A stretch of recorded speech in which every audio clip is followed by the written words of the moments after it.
नमस्कार, आप देख रहे हैं बिग फाइट लाइव। आपके साथ मैं श्वेता मिश्रा अवस्थी।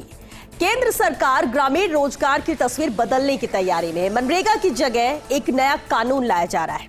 सरकार का यह कदम ग्रामीण विकास का नया ढांचा तैयार करेगा। पुराना कानून यानी मनरेगा जहां हर साल ग्रामीण परिवारों को 100 दिनों के रोजगार की गारंटी देता है, जबकि नया प्रस्तावित कानून विकसित भारत गारंटी फॉर रोजगार एंड आजीविका मिशन ग्रामीण 125 दिन का काम देगा। हालांकि नए कानून में राज्य सरकारों को ज्यादा खर्च वहन करना होगा। वहीं खेती के पीक सीजन में रोजगार गारंटी योजना पर अस्थायी रूप से रोक रहेगी, जिससे कि किसानों को खेतों में पर्याप्त मजदूर मिलेंगे और फसल उत्पादन भी बढ़ेगा। विपक्ष ने सरकार पर सीधा हमला बोला है।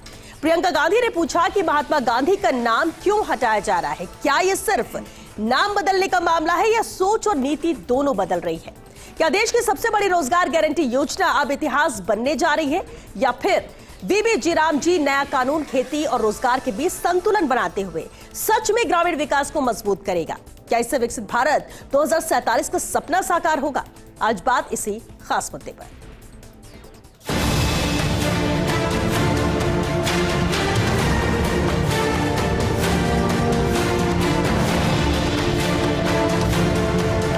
नाम बदलने में, पैकेजिंग में, मार्केटिंग में, परिवर्णी शब्द ढूंढने में ये सरकार धुरंधर है। बहुत नामदार लोग इस भारतवर्ष में प्रधानमंत्री हुए, बड़े बड़े फैमिली के लोग, लेकिन एक चाय वाला ही देश को आगे लेके जा रहा है।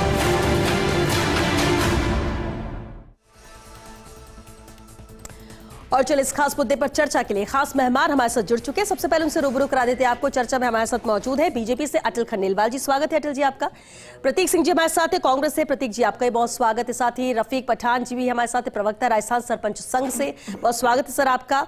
राजनीतिक विश्लेषक एकलव्य सिंह जी भी मौजूद है। एकलव्य जी आपका भी बहुत स्वागत है। बेहद खास मुद्दा है, चर्चा भी जरूरी है और उसी पर बात करते हैं। शुरुआत अटल जी आपसे करना चाहूंगी। बेहद अहम ये कानून था मनरेगा, और क्या वजह रही कि 20 साल पुराने इस कानून को रिप्लेस करना पड़ रहा है? क्या इसे सुधार कर भी आगे बढ़ाया जा सकता था या इसे बदलना ही जरूरी था? देखिए श्वेता जी, इसमें जो कमियां हैं वो सभी को पता है कि इसमें मैं 4-5 आपको बताता हूं कि कम मजदूरी दरें इसमें रहती थी, फंडिंग में देरी रहती थी, भुगतान में विलंब रहता था, निम्न गुणवत्ता रहती थी और श्रम बेस था। ये माने श्रम बेस माने कि अगर जमीनी स्तर पे काम नहीं है तब भी आपको उसको देना है काम।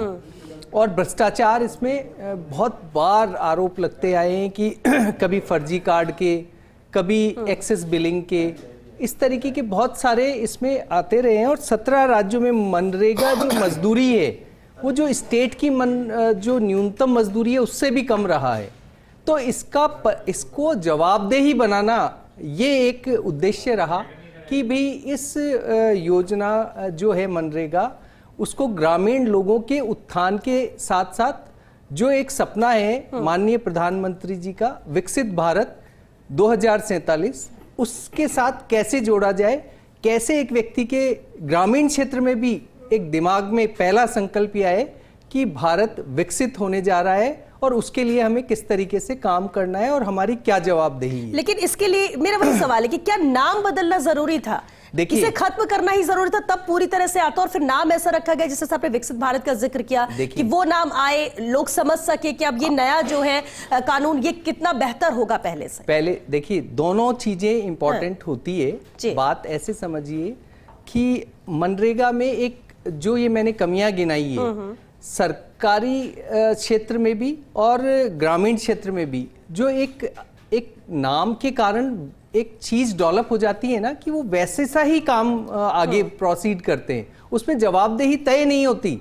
जब आप स्कीम ही पूरी बदल देते हैं, नाम भी बदल देते हैं, उसकी पॉलिसीज भी बदल देते हैं, तो फिर आपको वास्तव में लगता है कि भी हाँ, अब आप वो स्कीम लाए जहां सरकार भी जिम्मेदार है, केंद्र भी जिम्मेदार है, राज्य भी जिम्मेदार है और व्यक्ति श्रमिक भी जिम्मेदार है। सबकी जिम्मेदारी तय की गई है, जवाबदेही तय की गई है और उनके विकास का भी प्रॉपर ख्याल रखा गया है। 100 दिन से 125 दिन किए गए हैं। जो पर्टिकुलर ये मानक बेस है, मानी कि एक पर्टिकुलर मान लो कि पुल बनाना है तो पुल कितने रुपए में बनेगा ये स्टेट और केंद्र ये तय करके और उसकी राशि निर्धारित कर देंगे। वो श्रमिक उतने दिन उस पुल में लगे रहेंगे, फिर दूसरी जगह शिफ्ट कर दिए जाएंगे।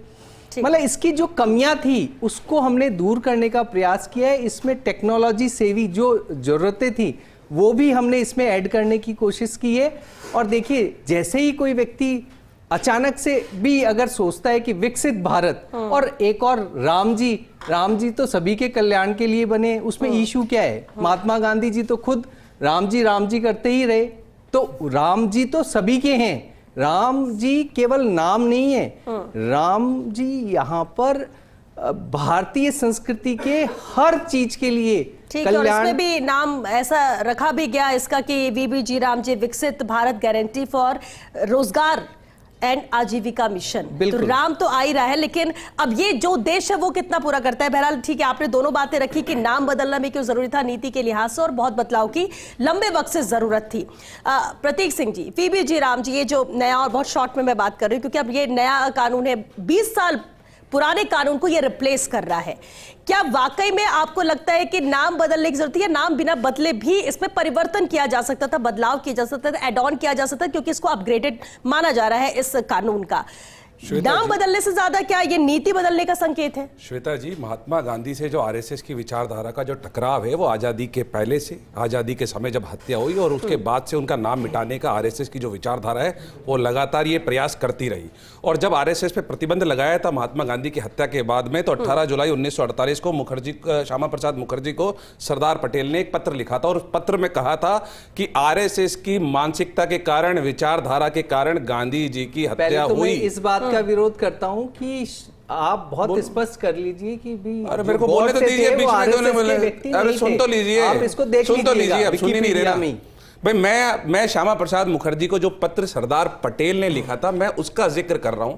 उसके अंदर ये लिखा हुआ है कि आरएसएस की विचारधारा के कारण गांधी की हत्या हुई, आरएसएस के मुख्यालय पे मिठाई बांटी गई, आरएसएस के लोगों ने तिरंगे को अपने पैरों के नीचे रौंदा, और उन्होंने ये भी कहा कि आरएसएस की प्रवृत्ति सरकार और राज्य के अस्तित्व के लिए स्पष्ट खतरा बन गई थी, ये बोला गया था। अब आप देखिए, जब आप G20 कराते हैं तो सारे राष्ट्राध्यक्ष आते हैं, वो गांधी के सामने नमन करते हैं। दुनिया के 80 देशों से ज्यादा में गांधी की मूर्ति लगी हुई है। लेकिन ये जो आरएसएस की विचारधारा से जो टकराव था उसके कारण, क्योंकि आपने देखा है अलग अलग समय पे बीजेपी के, चाहे से एमपीज की बात कर लीजिए और नेताओं की बात कर लीजिए, वो नाथुराम गॉडसे को बताते रहे, क्रांतिकारी बताते रहे, शहीद बताते रहे। नहीं बताया तो आप मुझे बता दीजिए। और अब मैं आता हूं, ये जो नया जो रूप लेके आया जा रहा है, नया कानून लेके आया जा रहा है। सबसे पहले तो आपको ये जानना पड़ेगा कि कितने लोगों को अभी तक दे रहे। तो 13.02 जो करोड़ लोग हैं उनको सिर्फ मिल रही है अभी तक मनरेगा के अंदर। उसमें से सिर्फ 24 से 25% लोग ऐसे हैं जिनको 32 दिन की ही मिलती है, और मात्र 3.6% लोग ऐसे हैं अभी तक जिनको 100 दिन का रोजगार मिलता है। फिर ये कह रहे थे कि इसके अंदर कम मजदूरी दरें। मैं चैलेंज देता हूं, इस बिल के अंदर मजदूरी दरों का कोई भी प्रावधान नहीं किया गया है, कोई तय नहीं किया गया। मनरेगा के अंदर 279 रुपीस पर डे था, लेकिन इसके अंदर कोई भी प्रावधान मजदूरी दरों का नहीं है। फिर ये कह रहे हैं भ्रष्टाचार इसके अंदर हो गया था। 11 साल से बीजेपी की सरकार है केंद्र में, और अधिकतर राज्यों में भी, मध्य प्रदेश की बात कर लीजिए, गुजरात की बात कर लीजिए, और जगह की बात कर लीजिए, इन्हीं की सरकार है। तो भ्रष्टाचार हो रहा था तो वो पैसा किसके पास जा रहा था? फिर अगर भ्रष्टाचार हो रहा है, यही कह रहे थे कि भ्रष्टाचार हो रहा है, भ्रष्टाचार हो, आप 11 साल में आपको ये याद नहीं आया भ्रष्टाचार हो रहा था? क्योंकि 2 दिन पहले शगुफा छोड़ा गया था कि कैबिनेट ने उस स्कीम का नाम बदल दिया, पूज्य बापू कुछ करके कर दिया था। मैंने तो मीडिया पे देखा था कि कैबिनेट ने करा। अब आज 2 दिन बाद फिर इनको याद आया कुछ, क्योंकि बंगाल में टीएमसी ने कुछ कह दिया था, तो अब इनको लगा कि अब तो महात्मा गांधी का नाम बिल्कुल ही हटा देना चाहिए। लेकिन महात्मा गांधी का नाम आप स्कीम से जरूर हटा सकते हैं, लेकिन हिंदुस्तानियों के जो दिल के अंदर, जहन के अंदर और पूरी दुनिया के अंदर जो महात्मा गांधी का नाम है, उसको आप कभी नहीं मिटा पाएंगे। आरएसएस की विचारधारा कभी नहीं मिटा पाएगी। की जरूरत इसमें नहीं थी। आप प्रतीक जी, नाम बदलने की जरूरत नहीं थी। आप ये ये देखिए, आप जब 2024 के अंदर चुनाव हो रहे थे तो लल्लू सिंह ने अयोध्या में कहा था कि आप 400 सीट दे दीजिए तो हम संविधान बदल देंगे, तो 400 मिली नहीं, 240 मिली। तो अब 240 के हिसाब से काम हो रहा है। अब महात्मा गांधी का नाम हटाया जाएगा, नेहरू का नाम हटाया जाएगा, सरदार पटेल का नाम हटा करके खुद नरेंद्र मोदी स्टेडियम कर दिया गया। तो ये सारे काम होंगे। जब अगर 400 मिल जाती तो संविधान भी बदल देते, बोलते थे विकसित भारत के लिए संविधान चाहिए, नया संविधान 1947 का लेकर के आएंगे जो बदल देंगे, और 2047 का लेके आएंगे। तो अभी 200-400 मिली नहीं है, इसीलिए ये हो रहा है। ठीक है, रफीक पठान जी हमारे साथ है, राजस्थान सरपंच संघ के प्रवक्ता। रफीक जी, अब बहुत सारी चीजें इसमें कहा जा रहा है कि जरूरत बहुत वक्त से बदलाव की थी और इसलिए बदलाव किया गया, भले ही 20 साल पुराना ये कानून रहा है। और खास बात इसमें कई चीजें बताई गई कि क्या क्या बदलाव होंगे, लेकिन 100 से 125 दिन जो रोजगार की गारंटी यहां पर दी जा रही है, आपको लगता है कि इससे इन लोगों की जीवन स्तर में बड़ा बदलाव आएगा, या सिर्फ आपको लगता है सिर्फ आंकड़ों का खेल है? और जो भ्रष्टाचार की बात कही जा रही थी उन सब में लगाम लग पाएगी जो आधार बताया जा रहा है? श्वेता जी, मैं बता दूं, मैं 2010 से सरपंच हूँ जी। तब से 2008 से स्कीम लागू हुई थी। कई बार बदलाव आए, रेट में बदलाव आए, कामों में बदलाव आए, नए नए इसमें चीज जोड़ी गई। तो ऐसा कहीं नहीं था कि इस चीज को बदलने की जरूरत थी। अगर चाहते तो आप अगर रोजगार देना चाहते हो, आप इसमें काम नहीं, तो नई चीज इसको किसानों से और अधिक से जोड़ सकते थे आप, और गांव की जो स्कीमें जोड़ सकते थे। मैं ये भी मानता हूं कि इसके लगातार चलने से गांव में रोजगार के जो अवसर थे वो कम हुए, मतलब जो लोग पलायन करते थे शहर की ओर, उसका पलायन तो कम हुआ था।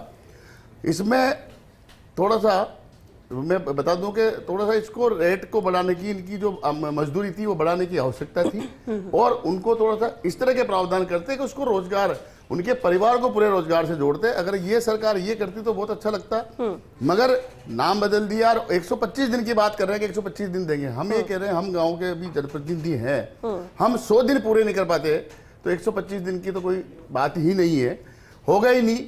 क्योंकि हमारे जो कोटा हाड़ौती जो अंचल है, वहाँ पे मुश्किल से 4 महीने नरेगा चलती है, बाकी टाइम में नरेगा चलती ही नहीं है। तो 4 महीने में न तो 125 दिन हो गए, और एक परिवार को 125 दिन होता है, तो एक परिवार में 4 लोग हैं, अगर एक जॉब कार्ड पे 4 नाम है तो उनको सबको रोजगार नहीं मिलता।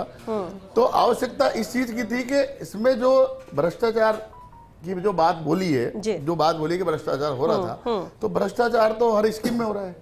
कल आपने देखा होगा कि जनप्रतिनिधि सीधे सीधे कमीशन की बात करते थे, तो एक गांव का आदमी जो 100, 200, 300, 200 रुपए उसको मजदूरी मिलती है, उसके ऊपर जिस तरह के इन्होंने लगाए हैं, फेस रीडिंग लगा दी, आपके मोबाइल से आपकी जियो टैगिंग करेंगे, खुद हाजिरी भरेंगे। तो मैडम, आज भी 50% गाँव में नेटवर्क नहीं आता, और जो लोग हैं जो नरेगा में काम करते हैं उनके पास एंड्रॉयड फोन नहीं है, वो किस तरह से अपनी हाजिरी लगाएंगे, किस तरह से वो लगाएंगे?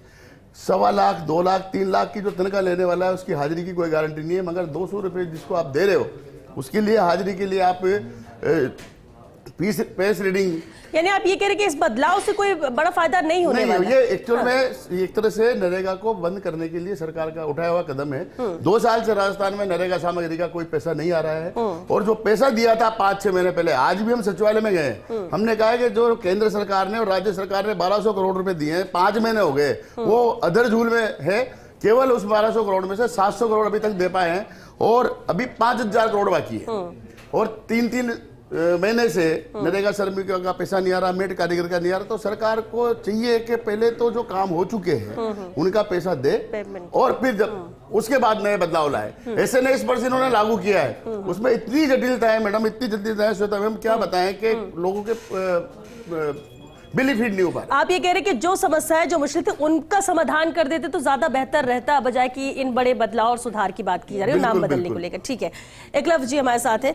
राजनीतिक दृष्टिकोण से भी मैं चाहूंगी, क्योंकि देखिए अपनी अपनी तरह से बदलना चाहिए नाम या नहीं बदलना चाहिए, या फिर जिन लोगों के लिए ये कानून है उनको कितना फायदा या नुकसान हो रहा है। लेकिन एकलव्य जी, क्या माना जाए देश की सबसे पुरानी रोजगार गारंटी की ये योजना, ये कानून है, आपको क्या लगता है एक बड़े बदलाव की ओर आगे बढ़ रही है, या इतिहास बनने की कगार पर है, देखिए सुधार की राह पर है? देखिए श्वेता जी, मुझे लगता है कि इसके 2 एस्पेक्ट्स हैं, एक प्रशासनिक है और एक राजनीतिक है। जहाँ तक प्रशासनिक बातें हैं वो अभी सारे प्रवक्ताओं ने करी, लेकिन उसमें 2-3 बातें हैं पॉइंट आउट करने वाली, कि ठीक है कि प्रतीक जी ने सही कहा कि अभी इसमें कुछ स्पेसिफिकली बताया नहीं गया है कि रेट्स क्या होंगे, लेकिन ये बात तो सही है कि 100 से बढ़ाकर 125 दिन का प्रावधान किया गया है। उसमें इन्होंने भी सही कहा कि कई बार ऐसा होता है कि 100 दिन का ही पूरा काम नहीं मिल पाता या मतलब धरातल पे उतना काम नहीं होता, तो 125 कैसे होगा। लेकिन इसी में जो 125 दिन की जो गारंटी दी गई है, तो इस बार ये भी प्रावधान किया गया है कि यदि अगर उतना काम नहीं मिल पाया तो उसके लिए बेरोजगारी भत्ता दिया जाएगा। तो इस तरह की कुछ चीजें हैं। और देखिए, इसको इस तरह से समझना पड़ेगा, कई सारे एस्पेक्ट्स होते हैं जो 20 वर्ष में किसी भी देश में चेंज हो जाते हैं, जो कोई भी सरकार हो। अब जैसे आप टेक्नोलॉजी के एस्पेक्ट की बात कर रहे थे, एक टेक्नोलॉजी का एस्पेक्ट ये भी है कि आज से कई वर्ष पहले ऐसा होता था कि जैसे अभी SIR में भी कई जगह देखने को मिलता है कि कई लोग जो मर चुके हैं, कई लोगों ने जो मतलब अपने गलत नाम जुड़वा लिए थे, अब बायोमेट्रिक ऑथेंटिकेशन की वजह से जो पिल्फरेज होती थी वो रुक पाई है। इसमें करीब 10 वर्षों में 1 लाख करोड़ रुपए का जो पिल्फरेज है वो सरकार का मतलब पैसा बचा। इसको आप, और दूसरा जो इसका जो हम राजनीतिक दृष्टिकोण वाली बात कर रहे हैं, देखिए ये बात सही है कि पहली बात तो एक ये है कि ये RSS की योजना नहीं है, ये भाजपा की सरकार की या NDA की सरकार की योजना है। और प्रधानमंत्री जी जब से भी प्रधानमंत्री हैं या उससे पहले भी, मैंने उनका महात्मा गांधी का मतलब उनका कोई भी तरह का उनके सम्मान में कोई भी गलत बात कहते हुए, बल्कि उनको एक ब्रांड एम्बेसडर के रूप में पूरे वर्ल्ड में स्टैब्लिश करने में प्रधानमंत्री जी का बहुत बड़ा योगदान रहा है। और मैं समझता हूँ कि देखिए, साथ में एक चीज समझना और भी जरूरी है। अभी कुछ ही दिन पहले जब प्रभु श्री राम के मंदिर पे धर्म ध्वज की स्थापना हुई, तो ये उन्हें राष्ट्रपिता का महात्मा गांधी जी को जो दर्जा प्राप्त है उसका सब सम्मान करते हैं। परंतु हमारी उस दिन भारत नहीं बना था, हमारी जो संस्कृति है उससे बहुत पुरानी है और प्रभु श्री राम उसके प्रतीक हैं। तो यदि अगर राम राज्य की स्थापना की बात होती है और उसमें प्रभु श्री राम के नाम पे अगर एक स्कीम इस देश की चलाई जाती है जिससे इस देश की प्रजा को कुछ फायदा पहुंचाने की बात है, तो मैं समझता हूं इसमें कुछ गलत है ही नहीं। प्रतीक जी, देखिए, मैं बहुत सारी बातें यहाँ पे की गई। सबसे पहले तो मैं बता दूं, ये कह रहे थे कि भाई RSS की स्कीम नहीं है, तो अभी 2-3 दिन पहले ही चर्चा हो रही थी, तो ये कहा गया था कि हाँ, प्रधानमंत्री जी RSS के स्वयंसेवक रहे हैं। तो RSS की जो विचारधारा है, जो कुंठा है उनके मन में, उस समय की जो सरदार पटेल ने जो बैन लगाया था महात्मा गांधी जी की मर्डर की वजह से, उनकी हत्या की वजह से, वो कुंठा तब से है। और जब क्योंकि संविधान नहीं बदल पाए, तो कुछ तो बदलना ही है, तो महापुरुषों के नामों को बदल दीजिए। दूसरी बात ये कह रहे थे कि भाई विश्व में ख्याति दिलाई, तो मैं इनको याद दिला दूं कि दुनिया के 80 देशों के अंदर 2014 से पहले गांधी जी की मूर्तियां ऑलरेडी थी। और प्रधानमंत्री नरेंद्र मोदी जी के प्रधानमंत्री बनने के बाद में कोई 81वां देश नहीं हो गया है कि 81वें देश के अंदर मूर्ति लग गई। तो जो विश्व ख्याति थी वो पहले से महात्मा गांधी जी की थी, कोई नरेंद्र मोदी जी ने नहीं दिलाई। तीसरी बात, बजट की बात हो रही थी कि बजट बढ़ाया जाएगा। मैं आपको बताता हूं 2020-21 के अंदर इसका जो बजट था वो 1,11,170 करोड़ था, जो 24-25 के अंदर कम होकर के 85 करोड़ रुपए रह गया है, जिसमें बजट में कमी आई है 23% की। उसके बाद में आपको पता है कि जो राज्यों की हालत क्या है, अभी कर्जा लगातार लेना पड़ रहा है। अभी जो 23-24-25 के अंदर था, वो राजस्थान सरकार ने 70,000 करोड़ रुपए का कर्जा लिया, फिर 85,000 करोड़ का कर्जा लिया। अब आपने केंद्र सरकार ने कर दिया कि इस स्कीम में 60% तो देखिए केंद्र और 40% देंगे राज्य। तो आप राज्य के ऊपर बर्डन क्यों अननेसेसरी बढ़ाते जा रहे हैं? इसी एक्ट में अगर आपको बढ़ा के 100 से 125 दिन करना था तो कर देते। इसमें दिक्कत क्या थी? राज्य का भी इन्वॉल्वमेंट है 40% का। देखिए, अभी रफीक जी हैं, वो कह रहे थे कि इसमें समय पे पैसा नहीं मिलता है, अभी भी पैसा पेंडिंग है।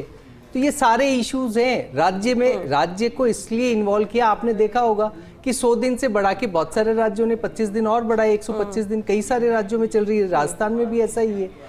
तो जब कर एक दूसरी बात, एक और चीज और कि भी है ना, अभी तक 36.4 करोड़ व्यक्ति को रोजगार दे चुके हैं मनरेगा के अंदर। राज्य का अंशदान जो बताया 40% रहेगा, अभी 25% का प्रावधान है, वो 25% ही राज्य सरकार 10% से भी कम, 6-7% अभी केवल सारा सेंटर से आता है और केवल खुद ही अपनी बात बता दी इन्होंने कि अब राज्य देंगे पैसा। क्यों नहीं देंगे हमको राज्य? ऊपर रोक दिया गया। आरोप भी राज्य लगाते हैं, कैसे कमा रहे हैं? राज्य को देना चाहिए, वो मॉनिटर जीएसटी तो केंद्र सरकार ले जाती है। बात की बात है, लेकिन लॉजिकली काम होना चाहिए कि पुल बना। हम कह रहे हैं जो राज्य सरकार ने पैसा नहीं दिया मैं क्या बोल रहा हूँ, आप बोल रहे हो कि आपने, मैं एक क्वेश्चन ठीक है, पूछूंगा, एक सेकंड। इमरजेंसी आरएसएस पे रोक लगाई थी ठीक है। तो फिर हटाई क्यों? वो कारण भी स्पष्ट करें अंकित जी। लगाई क्यों थी? बताओ तो सही, लगाई क्यों थी? यही तो बोल रहा हूँ, नामदार लोग वो कामदारों पे शक करते हैं। सरदार पटेल के लिए कह रहे हैं, बताइए। हम लोगों के श्वेता जी 1937 में हो ही नहीं सकती, वो काम में विश्वास करते हैं। सुनिए, बात भी सुनिए। हाँ, देखिए श्वेता जी, स्वतंत्रता से पहले ही जो महात्मा गांधी जी हैं वो खुद आरएसएस के मुख्यालय गए थे और वहां पे उनने आरएसएस के किए हुए कार्यों की तारीफ करी थी। तो उसी तरह से आरएसएस भी महात्मा गांधी का उतना ही सम्मान करती है। और सरदार पटेल ने जो पत्र लिखा था श्यामा प्रसाद मुखर्जी को, उससे पता लग रहा था कि आरएसएस कितना सम्मान कर रही थी। या तो आप ये कह रहे हैं कि सरदार पटेल ने उसके बाद भी तो पत्र लिखा था, झूठ बोल रहे थे, झूठ कह रहे थे, व्यू को चेंज भी तो किया था ना। अरे आप ये कह रहे नहीं है क्या? हैं क्या तारीख नहीं लिखा था? पत्र है तो पढ़ के बताइए।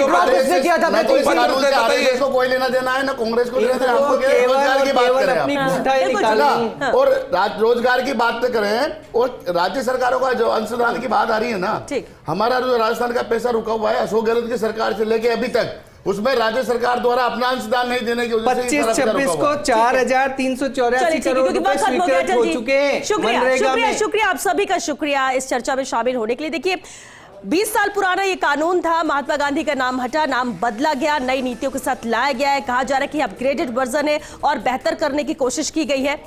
उम्मीद यही है कि जिस उद्देश्य के साथ इसे लाया गया और जिस बेहतरी की बात की जा रही है वो ग्राउंड पर भी नजर आए। क्योंकि अगर सवाल पिछले पेमेंट को लेकर भी उठ रहा है, बार बार ये कहा जा रहा है क्योंकि हम रोजगार दे रहे हैं, रोजगार यानी उनके आजीविका के लिए, उनके हाथ में पैसा आएगा, वो कमाए, अपने परिवार का पालन कर सके। उद्देश्य इस कानून का यही है, हाथ में काम हो, लेकिन सिर्फ कागजों तक ये सीमित ना रहे। और जिस भ्रष्टाचार की बात की जा रही है तो उम्मीद करते हैं कि इसके बाद भ्रष्टाचार खत्म हो, कम हो, ना कि बढ़े। क्योंकि जब भी कोई नया कानून आता है दिक्कतें और भी आती है, उसका समाधान क्या लाया जाता है स्थायी तौर पर, उस पर भी नजर रहेगी। चलिए 6 लाइव में आज के लिए बस इतना ही। नमस्कार।